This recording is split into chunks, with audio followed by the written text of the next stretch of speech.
I don't have this scripted, I haven't written down.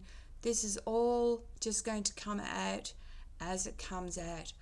I have made videos on grief. So yes, today's topic is death. We all, let's face the truth, we're all going to die. Soon as we are born, we die. And when things die, whether it be human, a pet, or whether we even lose something, and I've discussed this in my videos about grief, so I'm not really going to go into how we react or how to cure or talk about much about this. I'm actually going to look at the topic of death and get us to have a look at a different view of death. Now, I truthfully fear death, and the reason I feared death is because I thought, what if all these views, spiritual views I've had for so long, and even the Baha'i views I've held for so long, what if I'm just kidding myself and after death there's nothing? Now, I've shared with you that I'm a psychic medium, and I've shared with you that I have seen things. I have seen things and witnessed things that I can't explain, and that I believe I've seen the spirit of Rob. So, one sense, my senses tell me that there is an afterworld. But then I say to myself, yes, but your senses lie. And just while I'm talking to you, I'm sorry about my glass. You see a little white dot. That's not on my glasses. It's a reflection of the light. I can't do anything about it. There's no dot on my eye, no dot on my glasses. It's just queer how the light is just really weirdly reflecting on my glasses. So I apologize for that. Sorry to get away from the topic. And I thought, once if we're just living in a matrix and we're avatars and all that, but that doesn't get away from the fact, and as I said, I'm just rambling here about death and looking at it as in a new way. The science saying energy is never lost. So we're energy, so it's never lost. So on some level, we continue. What that is, we don't know. Religions tell us that the afterlife is so beautiful that if we got a glimpse, we wouldn't want to live and we'd jump into it. And that's why we're not allowed a glimpse. That's why we've got veils and delusions and think that this is real reality when it's not. Real reality is divinity. And real reality is not a God who punishes you and sends to hell. Hell, actually, talking about, and I'm jumping all over the place here, but I'm going to get to, because this is all to do with death. Hell is actually only ever mentioned once in the Bible. Hell is a lie. Hell is a created thing for people to try and teach people to do the right thing, I guess. But anyway, let's go back to the subject of death. What if we looked at death completely differently? And this, I'm not being unique here. I've actually, if you look at one of my posts, you'll go and see on one of my posts a Baha'i who looks at death differently. And I've taken this on board before. They say that when you die, the people who've had near-death experiences sometimes talk about going into a tunnel, and they say it's dark. Now, when you are born, you go into a dark tunnel, and the Baha'i posts that I made me look at death a little bit differently, and it made me look at it like this. When we are souls and we're in the womb, we don't know of the world that's outside. We don't know of this physical world that exists outside. We're safe. We're in our little cocoon. We're all nice and warm. We've got all our needs met. And we don't even know, we're not even perhaps aware that, that we're growing arms or anything. We're maybe not even aware that we're a girl or a boy. We're not, none of those thoughts. We're just a little soul, little fetus, then a little baby, safe, wrapped, in the placenta, in the womb. And then after 10 months, we are forced, we are pushed, we leave that safe, beautiful womb into this world. And this world is fleeting. This world is vanishing. But while we are a little soul in the pregnant mother, people outside in the physical world usually are waiting with us with joy. When you hear, oh, you're expecting. Are you expecting a girl or a boy? And everyone's so excited and they're looking at so happy. And when their baby is born, it's showered with gifts. And the mother is showered with gifts. And there's great joy. Now, we don't know. The mother goes through pain, pushing. Oh, believe me, I'm a mother, I know. But the mother goes through pain, pushing the baby out into the world. And for the baby, it must be painful to leave that beautiful world behind. Now back to earth. So here we are, we're born, and suddenly we're baby, and suddenly we're hungry, and we have to grow up, and we roll genders, and have to go to work, and we do this, and life's a struggle. And then we die. And here we all are grieving. But yet, on the other side of the people are waiting for this soul that has left earth. They're waiting on the other side, the spiritual side, loved ones. And there's great joy, and there's great singing, and there's, So in the process of you dying, your loved ones are waiting on the other side, and they can't wait. Just like the process of labor, of giving birth,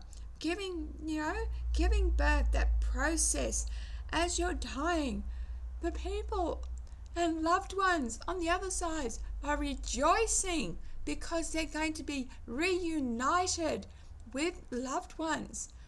And that world, like this world that doesn't really exist, this world that is fleeting, that will pass, this world that the baby has been born into, this world is full of pain and suffering, and we really struggle.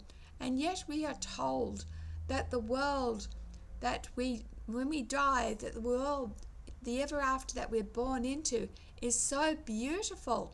And I believe this, and it's full of divine love. So shouldn't we be happy that our loved ones who have died have left this awful world behind and gone to something beautiful? And can you imagine if we are showered with gifts and blessings when we're born into earth? The gifts, the heavenly gifts and blessings that we receive. And I'm not talking about heaven and hell here like the Bible. I'm talking about the other side, when we die and reach the other side. And we, of course, when a loved one dies, we're still going to grieve, because death is death. And we can't see them, they're gone. But they've gone to a better place. And soon we'll join them. And won't that be won't that be a beautiful day when we're all reunited? And I'll tell you something else. One day, every one of us is going to be reconnected to the source, because every one of us is part of the divine I, we. Each one of us is part of the jigsaw puzzle, or in other words, each one of us is a drop of water that flows into the divine ocean. So I'm looking forward to greeting my loved ones when I pass over. Of course I'll be sad. And you know why we are sad and we fear death? Is because we have so much earthly attachment. Like I have a doll, and I'll show you, I have a doll. This doll means something to me. I can't take this doll with me when I die. I can't take, if I die right now, my dog, I can't take my dog with me. The journey, death, just like being the journey when you're being born, you have to do it alone. And the journey for death, you have to go alone. And it is sad, but it is also part of life. And what we are developing in this realm of earth is obviously for the next world.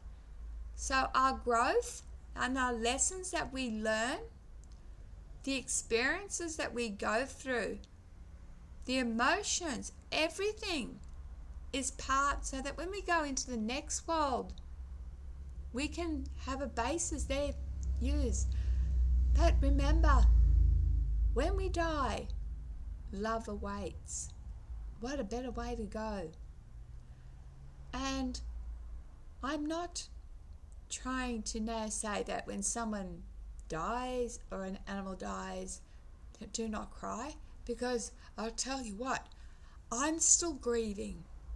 My husband Rob, it's nearly coming up the day he had his fatal cardiac arrest, and then I watched him go through weeks of being a permanent vegetable before he passed away. And it's 2 years since my dog died, and I haven't gotten over it. I talk to them every day. And I have other animals and other things that have passed, and it does get a little easier. You always miss them. But the thing is, death, look at it as this. Death is rebirth. Rebirth into another dimension, or the afterlife. So in other words, when you were a baby in that womb, you had to die to the womb, to that little universe, the womb universe. You had to die to that universe to be born into to this world. So you have to die from this world to be born into divine love, where there is no more pain, no more illness, no more suffering, just divine love. So I hope I've helped you look at death a little differently, and I want to thank the Baha'i who made that film that's helped me, it's healed me. And I hope that reaching out, that you will explore, because the death topic really intrigues me, because we can't get away from it. We can't run. We can run from lots of things, but we can't run from death, because mate, when your time's up, your time's up. And having said that, in the time that I have done this video, over 20 people have passed away.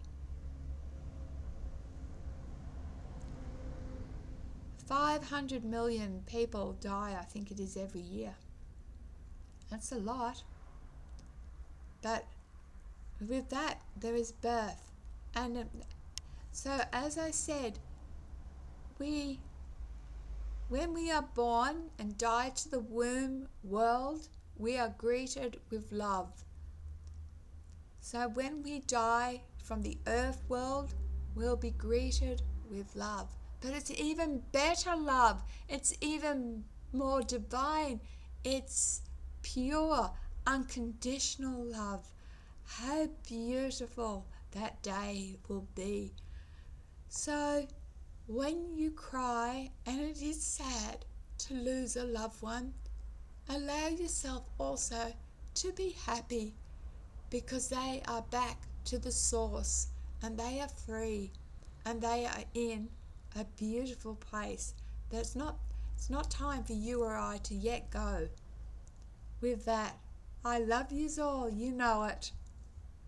Take care. This is my last video for today, but death is a very sensitive topic, and it's a topic that you should have with loved ones, because you have to bring it up to honor your body, how, when you go, how you want to go, how you want to be honored, how you want to be remembered. And don't also, get power and attorney and health directive. Get all your affairs into order, because when Rob was dying, he had none of that, and my life was a mess. So make sure your legal affairs are in order, because as I said, we don't know. That's why I say cherish every moment, because all we have is this moment. I love you, you know it. Bye.